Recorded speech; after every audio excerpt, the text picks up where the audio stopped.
Buenas tardes, profesora. Buenas tardes con todos. El día de hoy mi grupo y yo vamos a realizar el análisis de la entrevista realizada a Luciano Castañeda y Rosa Coronado, que tuvieron la experiencia de vivir en los años del conflicto armado en 1980 a 2000, los cuales dejaron consecuencias tanto sociales como económicas, además de que nos dejaron aprendizajes para que estos hechos no se vuelvan a repetir.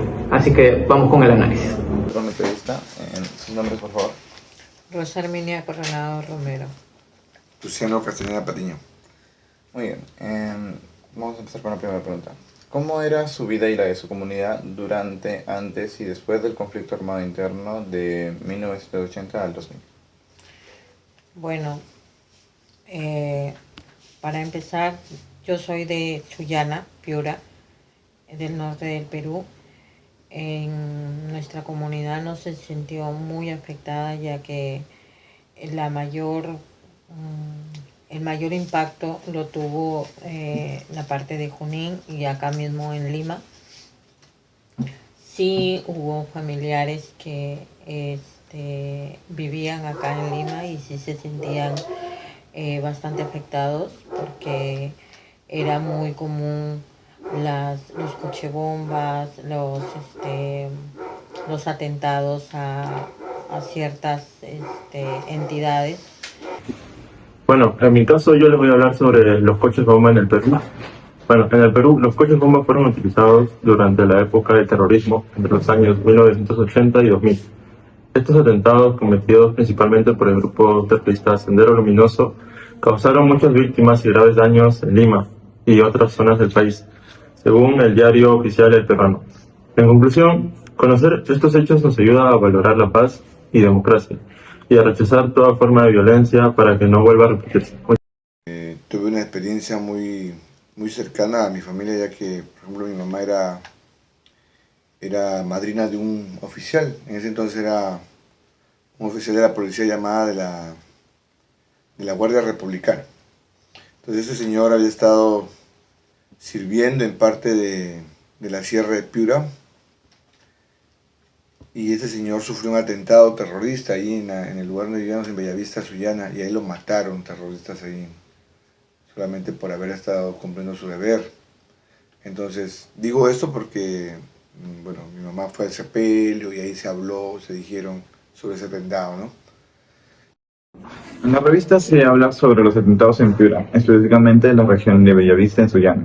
Si bien se menciona que dichos actos de violencia no se presenciaron a gran magnitud como en otras partes del país, sí se menciona que hubo presencia de dicha actividad, tal como se menciona en las obras El surgimiento de Sendero Luminoso, publicada en 1990, y que divide en ser el Partido Comunista de Perú, Sendero Luminoso, y el conflicto armado interno en Perú de 1960 a 1999, publicado en 2013 por el autor Carlos Iván de Grego, y archivos de la revista Caretas y Diarios de Circulación Nacional por el Comercio y la República. ¿De qué manera el conflicto armado afectó a usted, su familia y las personas cercanas? Bueno, mi padre ha sido maestro, y en esa época, en la década de los 90, se decía que la gran mayoría del magisterio, o sea, de los profesores, estaban aliados a los terroristas, cosa que no era del total cierto. Y sí había bastante temor, cierto temor, porque se decía que iban a las casas y buscaban si es que las personas, en este caso los maestros, tenían material subversivo como literatura, cosas así. En la entrevista se incide sobre el rol de los maestros durante la época de 1980 al 2000, y esto presenta dos posturas claras. Primero, investigadores como Carlos Iván de Gregory argumentan que las aulas y el magisteriado regional fueron utilizados activamente por Sendero Luminoso, como el principal terreno fértil para el adoctrinamiento y el reclutamiento de jóvenes, posicionando a ciertos maestros como piezas clave en la expansión de la ideología subversiva.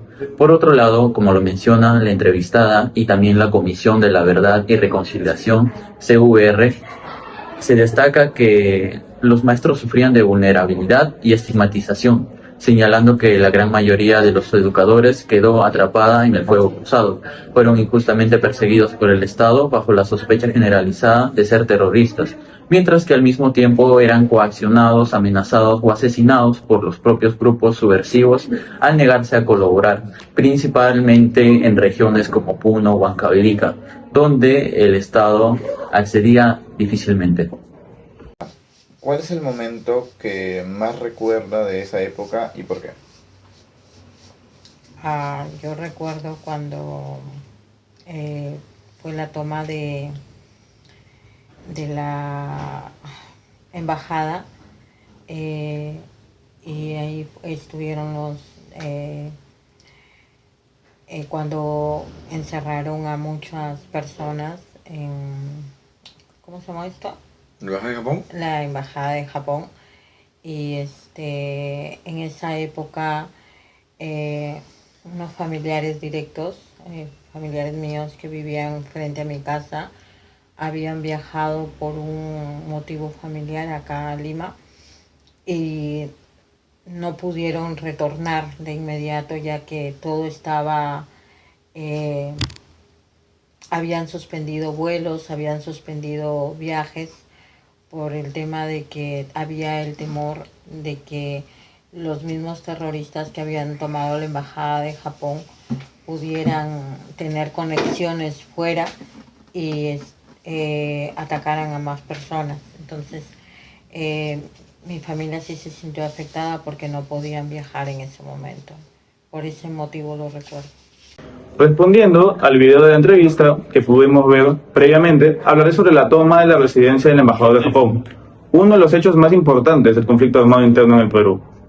El 17 de diciembre del año 1996, 14 integrantes del MRTA ingresaron armados a la residencia del embajador de Japón en Lima durante una recepción por el cumpleaños del emperador Akihito.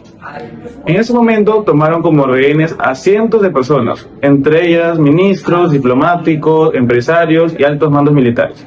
Con el paso de los días, la mayoría de los rehenes fueron liberados, pero el MRTA mantuvo detenida a 72 personas para exigir la liberación de miembros de su organización que se encontraban en prisión. El secuestro se prolongó durante 120 días, convirtiéndose en una de las crisis más graves de la historia reciente del Perú y atrayendo atención de la comunidad internacional.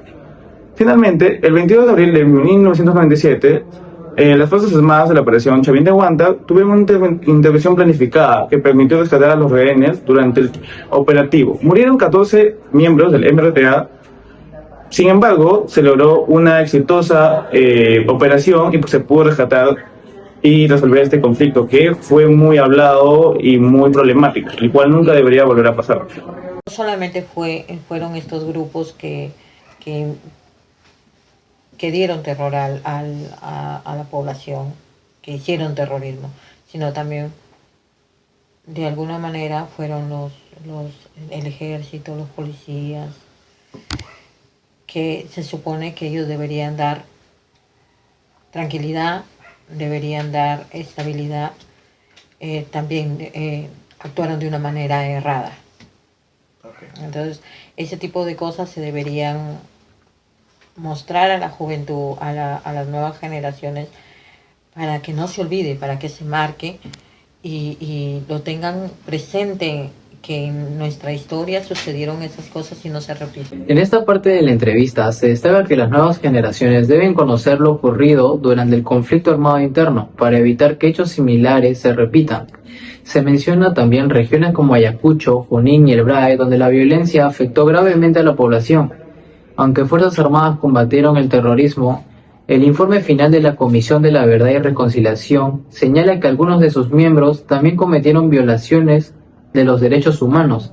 Además, la novela de La Hora Azul, de Alonso Cueto, refleja las secuelas que estos hechos dejaron en las víctimas. Esto demuestra que la violencia no debe justificarse, venga de grupos terroristas o de agentes del Estado. Después de haber analizado la entrevista, llegamos a la conclusión de que el conflicto armado interno del Perú de los años 1980 y 2000 fueron uno de los capítulos más dolorosos en nuestra nación, ya que dejaron muerte, heridos y graves consecuencias, como mencionamos al inicio del video, tanto sociales como económicas. Y hubieron grupos terroristas ya mencionados, el MRTA, el Sendero Luminoso, que no valoraron los derechos humanos de las personas de nuestro país.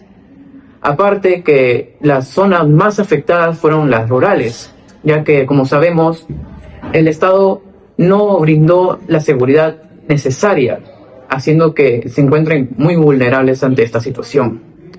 Con todos estos hechos nos dejaron una gran enseñanza, a que tenemos que ser conscientes para poder evitar que esto ocurra en un futuro, o es más, evitar que suceda en el presente. Muchas gracias.